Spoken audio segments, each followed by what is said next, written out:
Hey y'all, welcome to Paige's Perspective, where I help you find your inner strength to cope with life. If you're new here, welcome. I'm Paige. I am the other half of Till the Wheels Fall Off. My husband, Matt, and I have been together since we were 14. He's been clean and sober and in recovery for over 13 years now, and we hold space for spouses and partners of alcoholics, addicts, or even those who portray narcissistic behaviors. Sometimes it's challenging for me to come up with topics and content because I feel like I've said just about everything I need to say.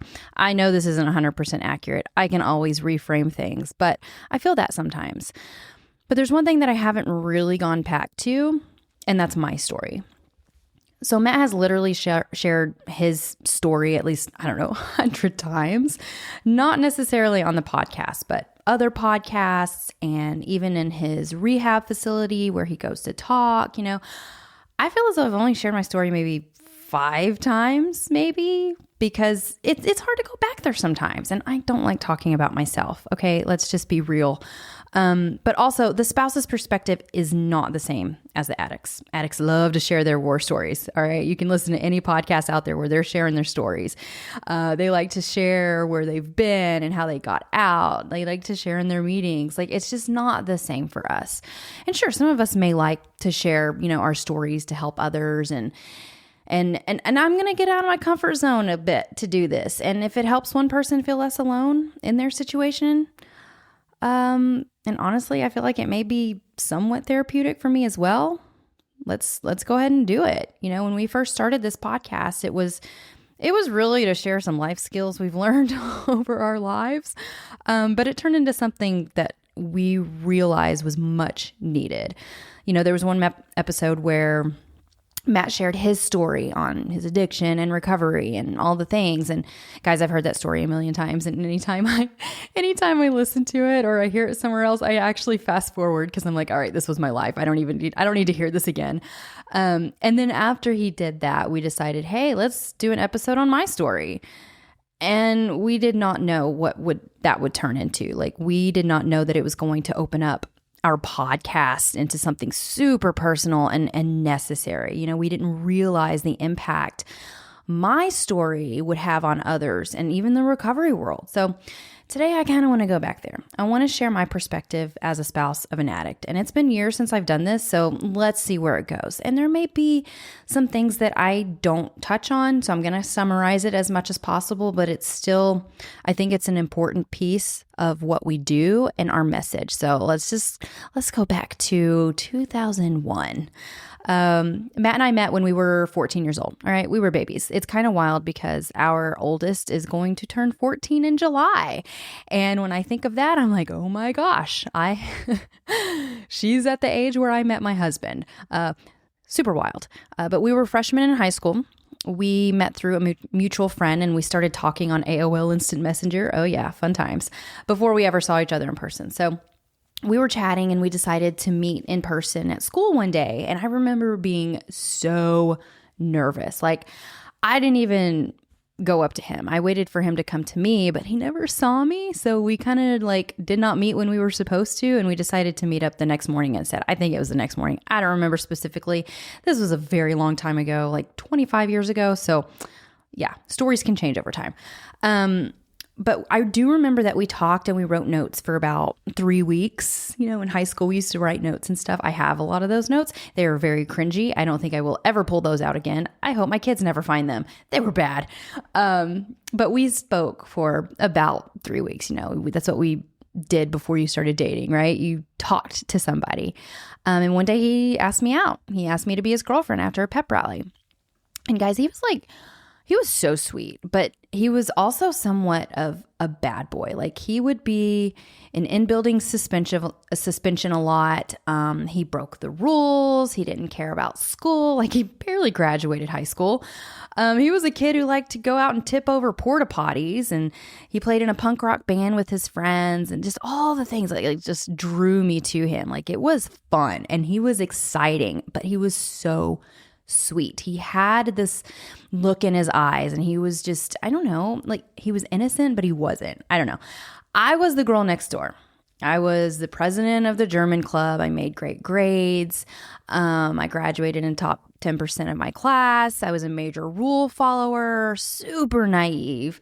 I had a job at CC's Pizza that I worked at through most of high school.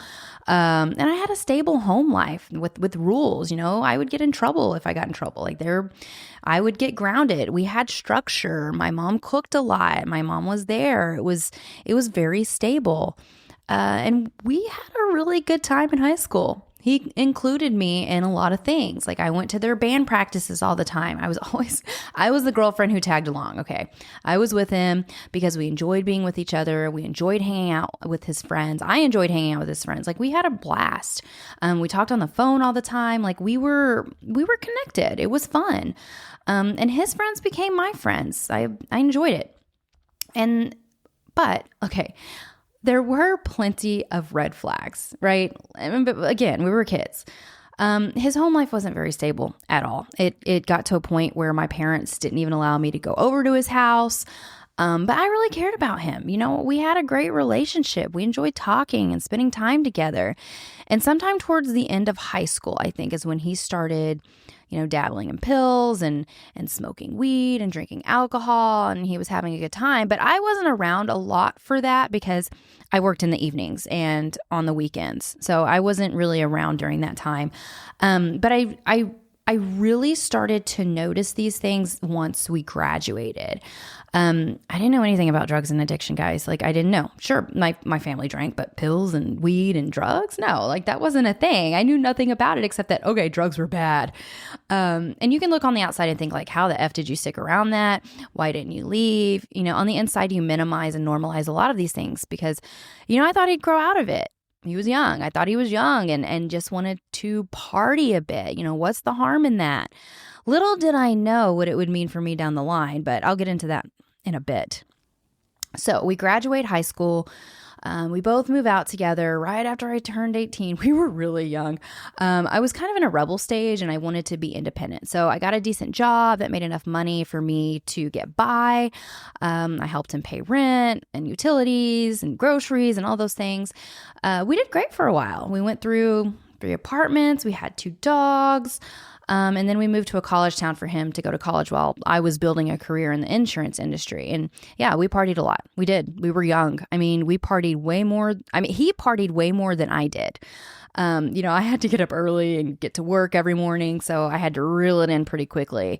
And I haven't taken many drugs in my life, but I sure as hell know a lot about them now because Matt was basically a pharmacist. Okay. He pressured me to take some pills on occasion. And yeah, I'm not proud of that, but it did teach me a lot. I know a lot about some drugs, but I'm grateful I do because I know what to teach my kids and I know how to recognize the signs. I knew that Matt would grab pills occasionally. He also had a prescription for ADHD medication that I hated. It was actually the one medication that I asked him to get off of because it messed with his personality. He smoked a lot of weed and he drank a lot of alcohol. Again, I didn't know he was an addict. All right. I know you can listen to this and you're like, what do you mean? What do you mean you didn't know?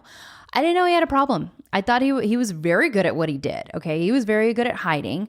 I thought he was just partying and just having a good time because he normalized it. It wasn't bad until it got bad. Okay. So he graduated from college, we got engaged, and then things started to shift from there. I started to feel like, okay, I don't think he's growing up. Like he's still stuck in party mode. I started to recognize some more behaviors that just felt really uncomfortable. His temper was getting worse. He drank a lot more, like every day. He smoked a lot more. And then he started to get hydrocodone prescriptions for his back, because he had an injury that we can discuss on another time. But he began needing injections and he would get so many pain pills. Like I remember the bottles, they were huge, but they were prescribed to him, right? And I thought like, all right, he's handling it. This is fine. And then I got pregnant pretty quickly after we got married. And honestly, I didn't know if we were ready for it, but we went for it anyway. He hoped that this would be the thing that got him better. And I guess maybe deep down, I thought that was going to be the same thing for for me. I thought that he was going to get better and start growing up. Maybe he'll finally grow up and be the man that he promised he would be.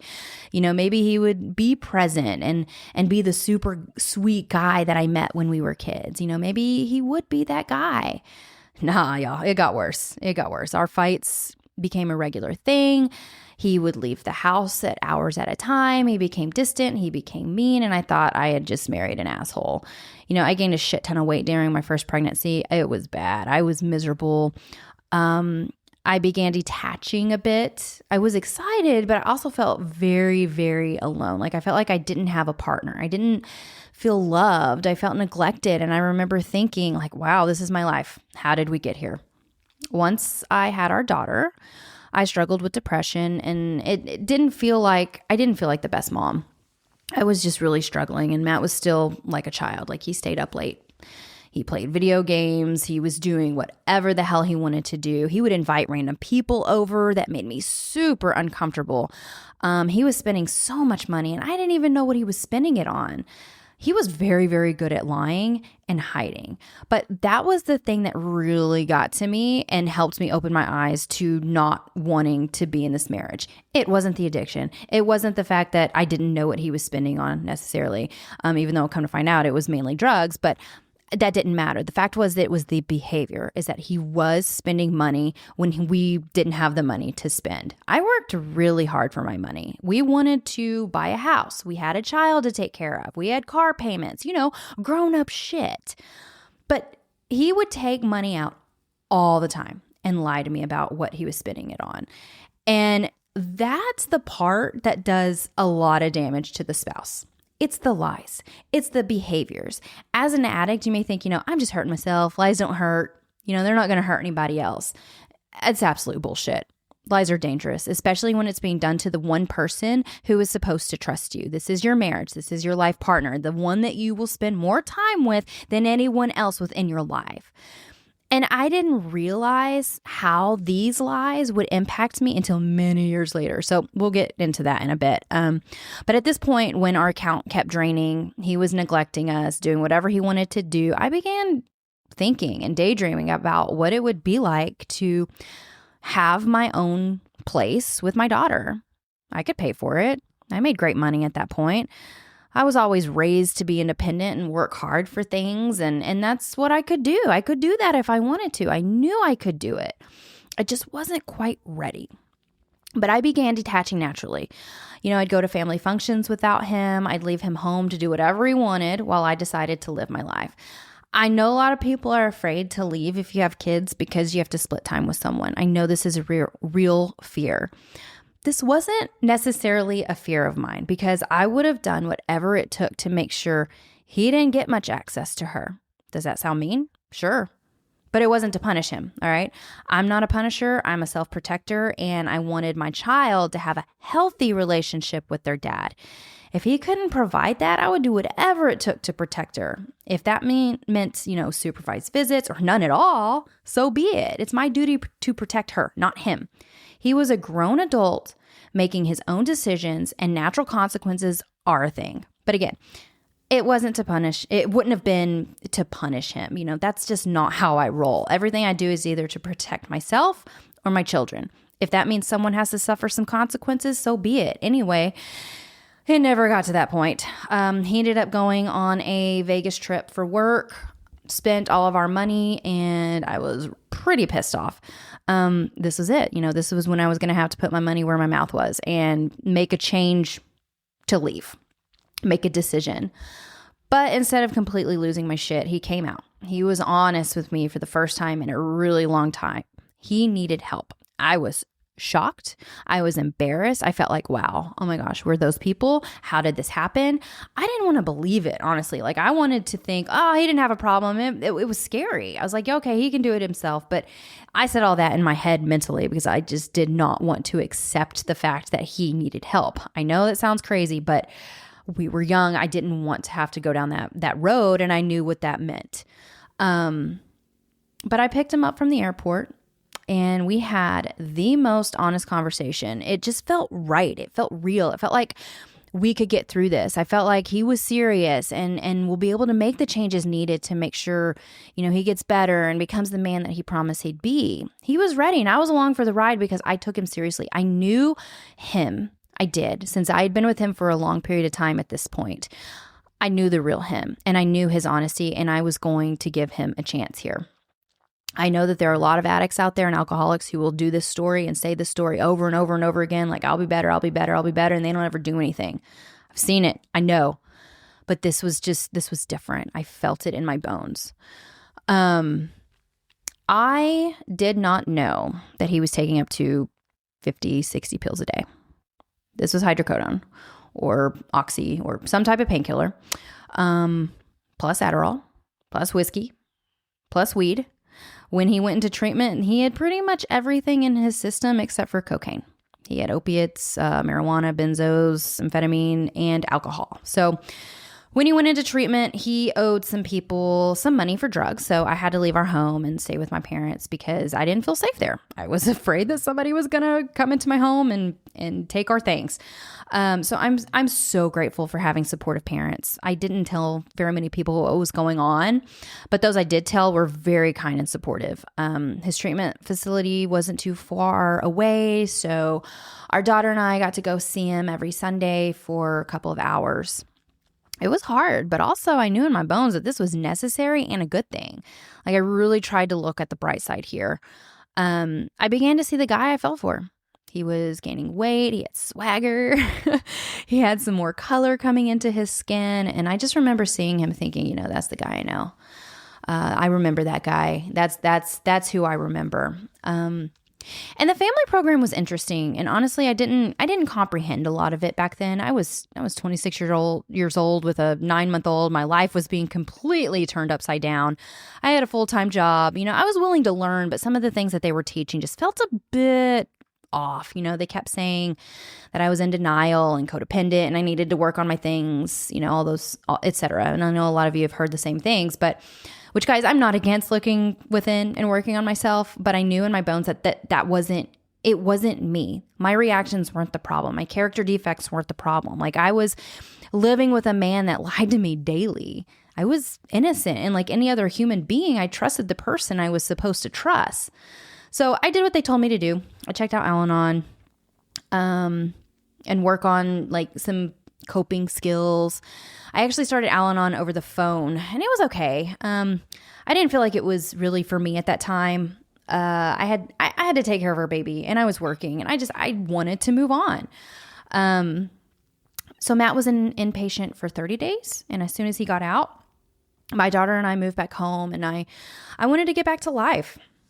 And this transition was tough. It was necessary, but it was tough. Matt had to go to outpatient 5 days a week for a month, and then it tapered down to 3 days a week for a month, and then I think 1 day a week for a month. I think it was like 90 days altogether. I don't remember the specifics, but I remember him being gone a lot.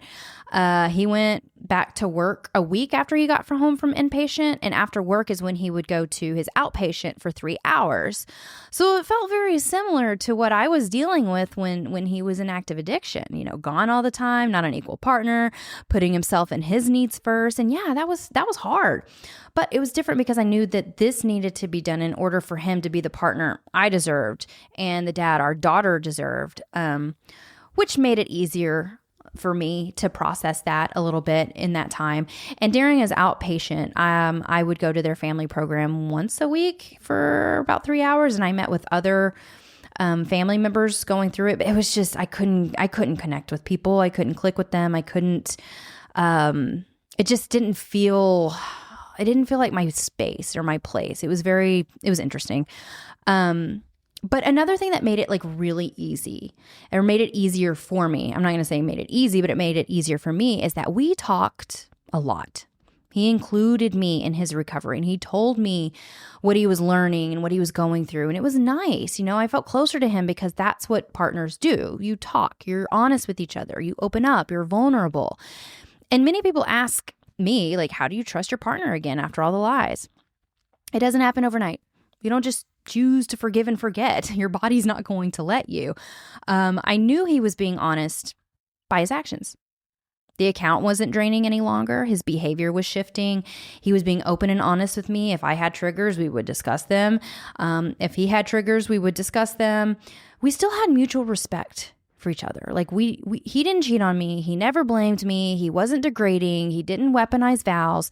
I was still able to give him a chance because it didn't get to a point where I was completely done with that.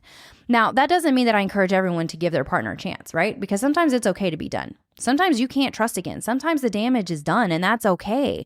So the first year was challenging, but also really good because things were really falling back into place. And we got pregnant pretty quickly with our second. We bought a house. I quit my job. I became a stay-at-home mom. My second pregnancy was wonderful. I didn't gain as much weight. I wasn't depressed. I enjoyed being a mom to a toddler and being pregnant with our son. It really showed me how living with an addict or alcoholic does a number on the mental and physical health, of the spouse. But when he got sober and worked on himself, the home was pleasant. Like there wasn't any more chaos. We were living and traveling and parenting, and it wasn't perfect. He had meetings that he had to attend. He missed out on some family events, but we were finally in a place where we could be having, productive conversations, and he would somewhat hear me in some areas. The first few years were like this. It was pretty calm. We were raising our two littles. We were trying to live our best lives. So what happened next, I didn't expect. He was 4 years sober when I started becoming overwhelmed, angry, anxious, depressed, unable to function and do daily tasks. I was miserable. I was having panic attacks constantly, almost daily. And it was like, I couldn't blame him for this at the moment because life was pretty good. Sure, there were some behaviors that made me uncomfortable that needed to be addressed. I felt like I couldn't tell him all of my feelings without being told that I'm too sensitive. I didn't feel 100% safe with expressing my feelings with him yet. I've always been a safe space for him to express himself, but for me, it was really challenging. He didn't offer that for me for a long time. And the damage done while in active addiction didn't come out until years later into sobriety. And this is why I'm very big on letting spouses know that just because they get sober doesn't mean we're out of the woods. Like we have some things that we need to heal from. When you're lied to, manipulated, gaslit, neglected, all the things, you don't just get over it. Your body will not allow it. It remembers what you went through and how you survived. And eventually it's going to have to come out. For me, it came out in random anger and panic. It came out in panic attacks. It was very uncomfortable. This is when I knew I had to get help for myself. I had to go to therapy, get on medication, work on finding myself again. I went on anxiety medication for a short period of time to get me through the panic and to learn some coping skills and all the things. But I went in knowing that I wanted to get off. I didn't want it to be my all right, fix all. It's not going to fix it all. It's just going to be a tool in my toolbox to help me get through a really stressful time. And then I would taper myself off. This was also the time that I decided to give Al-Anon another shot. So I went to some in-person meetings. Matt was an AA guy. So I figured, hey, why not try Al-Anon? I learned some great things there, but it just wasn't for me long term. I couldn't get into it. I remember being in a circle and hearing others talk about still being with their alcoholic partner and just minding their business and keeping their side of the street clean. They basically accepted the behavior, and it made my jaw drop because remember, I was out of that life for some time now.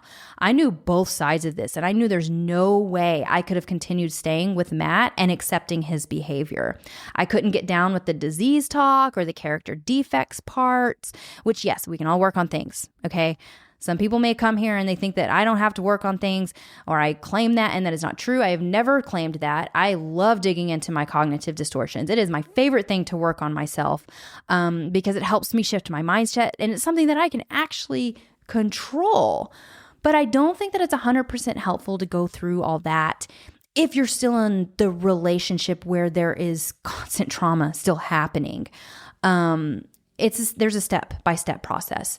We need to feel safe before we can work on our defects. And I just felt as though in those groups, people were encouraged to look the other way and only worry about themselves. And guys, this is a marriage. Yeah, we should always be working on ourselves, but that doesn't mean we dismiss the harm that's going on. I took some things from the readings that were helpful, but I decided that it just wasn't a program for me. There was some stuff that was just missing or didn't sit right with me. And I needed something else at that point in my life, something more for me. And that's when therapy became a big part of my life and my healing. I didn't seek an addiction therapist. Matt found me someone who was local and would help me with my depression. And yeah, he looked for me because I was in a really dark place and needed help. I took it and ran with it. Come to find out, my therapist knew about narcissism and introduced me to that personality disorder. So that opened up a whole other door for me. But the kicker is, it wasn't just because of my husband. It was based on someone else in our lives. So however, I was able to notice the parallels in narcissistic behavior and addict behavior. She validated the hell out of me and helped me look into my cognitive distortions, my all or nothing thinking, my minimizing of things. Many of us minimize in these situations when we think we're catastrophizing because our partner minimizes and makes us feel crazy for making a deal out of things that we should be making a big deal out of. I really learned to trust my instincts and be okay with, setting boundaries and taking care of myself. Once I had my panic attacks under control, my anxiety in check, my depression was getting better, I got off my medication and I began working on my physical health. And that was a huge game changer for me in my life. Like, I pushed myself in ways that I never thought possible. I challenged myself every day. I basically went David Goggins style on myself because I was ready for that challenge. I was ready to get out of my head and out of my excuses and choose not to be angry anymore. I chose to be happy every day because I really had nothing to be mad about anymore. My life was going great. I mean, yeah, there were some things that I still don't have closure on and I can't discuss quite yet, but I learned how to cope and be grateful for the life that we had in the moment. And I had to realize that enough is enough and I needed to get out of my head and into my life. So a few years after I had been working on my self-care, my physical, mental, emotional, social, environmental self-care, I was ready to bump it up again. And that's when the podcast came into play. And wow, has it been a ride? We started in September of 2022. I did not, was it 22? Yeah, I think it was. I did not want to do a podcast. I didn't. It was all Matt, but hell, I was along for the ride and decided to take a chance and just see what happens. And a lot has happened. We grew pretty quickly. The message was spreading. We opened a Facebook community for listeners. We created an online program with a licensed therapist. We got a sponsor. We worked really, really hard to create meaningful content. And then life got us. Our kids are young and we only have a few more years of parenting them. So they are priority. We are super busy with their extracurricular activities, and we decided to live our lives temporarily. The podcast will always be an option for us to come back to consistently. This time in their lives, we can never get back, so we don't want to have any regrets in that area. So we repost a lot of content, which is necessary, but occasionally we'll throw in a new podcast or new content or whatnot. But the program is still going. I still lead the Wednesday support group calls and I mentor others. But during the first year of the podcast, a lot of things really came to light in our relationship. We were having therapeutic conversations on microphones, and not only was it helping our marriage, we were helping others. And I did have a lot of aha moments of like, damn, he really did that. He really lied. He really did some things that I thought weren't a big deal in the moment, but looking back, it's like, whoa. So yeah, I don't talk about my story very much. It's not a fun place to go back to. I like to be where I am now. We have an incredibly stable home. Our life and living and all the things, like our kids are thriving. We have open and honest conversations. We allow space for our kids to feel and talk about heavy things. They know we laugh a lot. We joke a lot. It's a fun house to be in. They know all about addiction and how it isn't an excuse to treat people poorly. I do not go the disease route or make excuses for why their dad did what he did. They know some of the stories. I want our kids to have values and understand it's okay to walk away from something that goes against their values. We talk about drugs and alcohol in an honest way. They will be offered things within their life. It would be naive to think that they wouldn't. They will try alcohol at some point. I think it's a bit unrealistic to preach abstinence in children. If you've been listening for a while, you know one of the biggest lessons we try to teach others is having two thoughts at once and not have rigid thinking. They know that since their dad was an addict, they have it in their genes to possibly have the same issues. Luckily, we've been very well educated. The kids have been very well educated in age-appropriate ways on the dangers of addiction and not only what it does to them, but to people around them. You know, they have told us that many kids their age joke about drugs and things, and they're just like, oh, if you only knew what I knew. And we don't want to scare them, but we do want to be real. And I still drink occasionally. They are exposed to the real world. The one thing that we're very clear on is don't take pills when you are offered pills, especially these days because of fentanyl. It's in everything. And I don't even like giving my kids over-the-counter meds, unless it's absolutely necessary. And they don't even like taking it. It's something that I didn't want to like push on them in our lives. And they also know what their lives would be like if their dad continued down that path. We joke about stuff sometimes. But our daughter and I would be living without him, and our son wouldn't have been born. And we joked that my life would be boring and I'd be married to a basic guy who would be Sid's stepdad. And sometimes boring is okay, but I'll be honest, Matt keeps our lives like really freaking interesting, and it's not boring. Even in sobriety, he keeps me on my toes, and I never know what to fully expect from him. And that's something I love about him. He taught me a lot too. He taught me how to let go a bit and go with the flow. And he taught me to question rules and to not have the all or nothing thinking. And he's taught me a lot, and I'm grateful for that. And this is where we look at our past and we realize I wouldn't be who I am today without it. And he truly helped with a lot of my anxiety, even if he caused some of it, because he helped me with some mindset shifts. It's kind of wild to think about, but it's true. But we don't talk much about parenting on the podcast because, again, our kids are still young. They're 13, almost 12. We don't know how our parenting will work, but I am confident in our communication skills and the ability to create a safe space and stability, and to be able to talk about these things with them. We have a very open house about everything. But there are a lot of things missing from my story that I'm unable to speak on at the moment. But if this story provides anything to spouses and partners, I hope you feel less alone. I hope it's a bit refreshing. If you're the addict or alcoholic listening, I hope you're able to recognize how your actions truly do impact those around you and can make some significant changes. You're not just harming yourself. The ones who love you are being impacted more than you may ever realize. And that's not to shame anyone. That's just the reality. And for me, if I knew my choices and my actions were harming another person extremely close to me, I'd want to take that shame and correct my behavior. I'd want to not only do it for me, but for my spouse and my kids and for generations going forward. Like, this is an important piece of the addiction puzzle that gets overlooked, and we're here to put it out there so we can at least help one person make some changes, either the spouse or the addict. We're here to acknowledge the spouse's experience and let them know that they don't have to live this way. They do have options. They are allowed to live by their values and have self-preservation.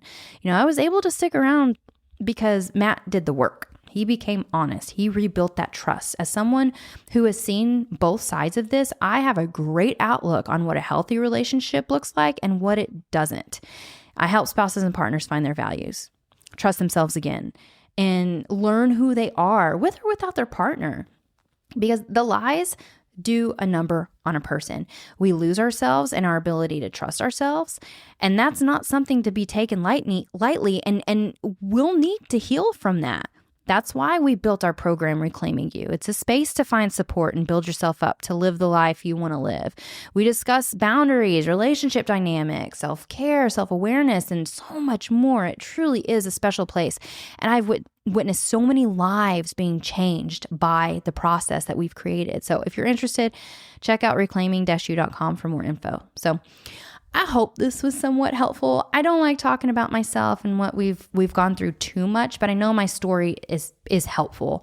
I hope you take away knowing that just because someone gets sober doesn't mean that everything will be okay. It's a start, but we have some healing to do.